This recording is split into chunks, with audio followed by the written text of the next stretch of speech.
I was 17. I had basic training in Biloxi Field. I joined the cadet program. So I was going to be you could be a pilot, navigator, bombardier, someone else. Yeah. And they run you through the routine Army physical. So we get to the colorblind table, and there got to be 500 guys going back and forth. You read back, and the guy, he'd point to one. What's the number you see in this? About 2 or 3. If you saw them all, why? You went on. If you're colorblind, you see an entirely different set of numbers. So I said, holy cow. I don't see those numbers. So my time in line, there are only 6 numbers. So I said, I memorized them. And he pointed to the ones, I gave the right number. Okay. All of a sudden, they put them in a book. I was dead in the water. I'm blue-green, colorblind, yeah. So the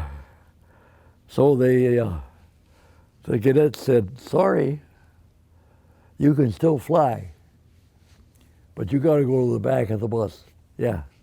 I really didn't have to go to gunnery school because everything was the computer controlled. And guys in my class went they were building the whole program up. And those guys went over there, and they were assigned to all the original crews over there because they were building the planes and the crews and all the support stuff. And they went over there. A lot of those guys never made it home because that was when we really had the heavy losses over there. And I assigned to Lincoln, Nebraska for a classification center. I met my crew for the first time. Never saw them, didn't know anybody from anybody. We all came in and shook each other's hands, not realizing that these guys, what we do as a team is going to determine if we live or die in combat. Then we got to the target, and daytime we were probably in somewhere between 16 to 18,000. We dropped the bombs. And then you would climb up to about 26,000 feet. The Osaka, Colby, and down in an industrial area down in the Osaka area, yeah. And then the name of the game, if you did it right, you'd throttle those engines back so you could almost count the revolutions on them. If you did it right, 1,200 miles downstream, or 13 or 14, wherever it was, back to your base, you would come in at the landing pattern. Everyone, the pilot, the co-pilot, and the flight engineer said, no oxygen. We need that for the engines. So we'd all go to sleep. You're just exhausted. And the whole damn crew would be asleep. The pilot put it on co-pilot and hope like hell. Someone was between the pilot and co-pilot, and the flight engineer was supposed to be awake. But often you would hear someone get on the intercom saying, is anybody awake? Is anybody awake? Not an answer. You probably go that way for another hour. And then finally someone will say, hey, Someone's got to be awake here. Where are we? The Japanese were kind of funny on a day mission. Here, you'd be here and maybe 4 minutes up down the line or ahead of you, there was a squadron there. And my God, the smoke was black. The sky was black with the burst from the anti-aircraft. If the shell blasts above you, thank God. If it blasts below you, and then all that blast force and all that shrapnel is coming up at you, you got problems, yeah. Fortunately, we never got any below us close by. But what comes up has to come down. And we go through those damn smoke clouds. And it's just like a hailstorm. All that shrapnel bouncing down. I was kind of protected, yeah. I was hit first. And I only had a little plexiglass, yeah. I only saw one fighter. And he went psst, like that. I thought, whoa. Night missions, yeah, that was really more scary. Now, we go up single file, 180 aircraft, taking off at 30-second intervals, with all the different flight characteristics, all going up to Iwo at 8 to 10,000 feet. If you were at the beginning of the mission, that wasn't too bad, yeah. Because the pathfinders, they're the guys that go up and light up the target. And all they drop is incendiaries, yeah. They got to get the fires going. Then when you get there at the middle of the target or beyond, the fire's still pretty well is going pretty good. And you get this huge smoke cloud, which is like going through a thunderhead. And so we dropped by radar, mass bombing by radar. And the guy in the damn radar operator, he didn't see the smoke cloud. He's in a little room all by himself. And as the cloud's big, whirling, you could see when you get in. I saw her at 9,000 feet, corrugated roofing flying by the aircraft. Now that's a pretty good thermal. What do? You hang on like Billy Hell.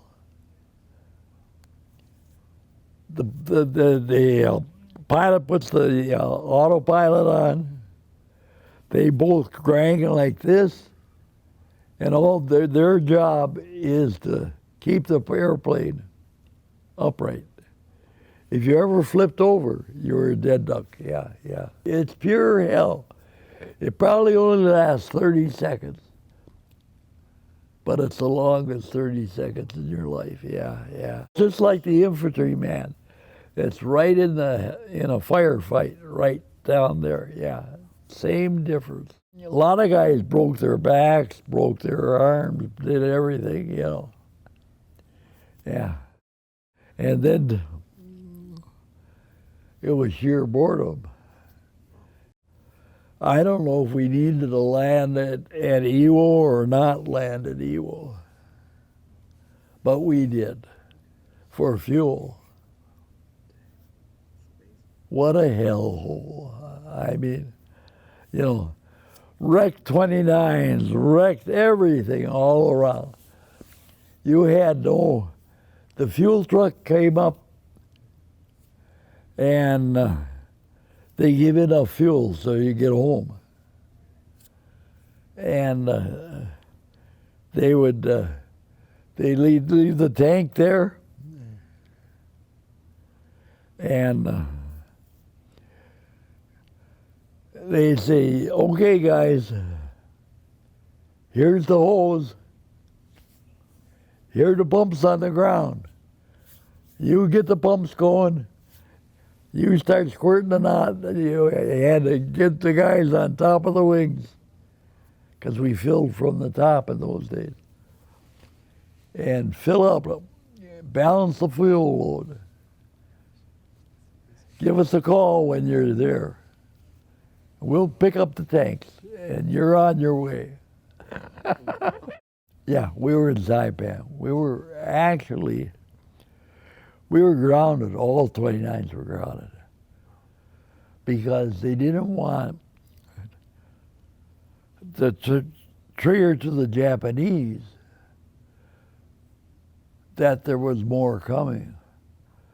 See, we were always flying photo recons up there, weather flights. And that would be 1 or 2 planes. So really in the old entourage, I think when they dropped the bombs, I think there were only three or 4 airplanes total. And that's why all the photos were taken from some from the plane that dropped the bomb, but a lot of them from the other planes, which were smaller and more nimble. The problem was they wanted to make sure that once you dropped the bomb, you made a hard, right or left turn and dived right down. You wanted to get below the sound blast of the bomb made. There was such a huge rush of air that came in to replace all that air that was being burnt around.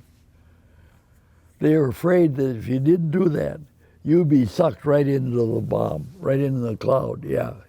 We found out just like everyone else. Yeah. O'Neill the gay. That's kind of was a political football. Yeah.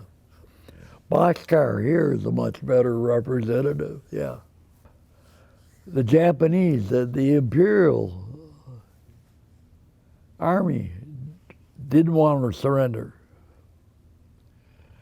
They wanted to fight in Japan to the last person. It was only when, and I know it must have been Truman because he was president at that time. He said, "We will make your emperor, you can keep your emperor with all his rights, and he will be forgiven for anything that was done during the war." Because the war was really conducted by the Imperial Japanese military force. Those were the guys that just, they were power hungry. In the official records, it says 6. But I flew. Any times I got shot at, I called it, they didn't count those towards rotation. We go to Rota, we go to Marcus, we go down by truck. Those are all bypassed islands. And we'd fly back and forth so the bombardier could drop maybe 5 passes so he could hone his skills. And every now and then some Japanese would go, brrr, and you'd hear this blast at you. I said, "The hell with that noise. That's the bad." So that's about 13, yeah. So, but the original says 6, yeah. I joined at age 17 on March 6th, I think it was, because my birthday's on the 14th of March. I was discharged at Camp McCoy in Wisconsin. In 1946, in March 8th. So I was actually in the service 3 years, total of 3 years. Ended up with 3 kids and 8 grandkids. I say this to every young person. They don't know what sacrifice is. I just came back from D-Day. You go up in Normandy and between the 4 beaches, right there, and that's just in a little area. You know, you can't imagine. Everyone should go and see the roads. It's a half circle like this.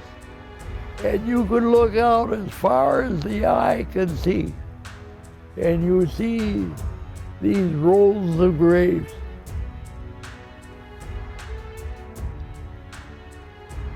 Of young folks. The average age of the folks that died at D-Day was 20.6 years of age. We lost a whole generation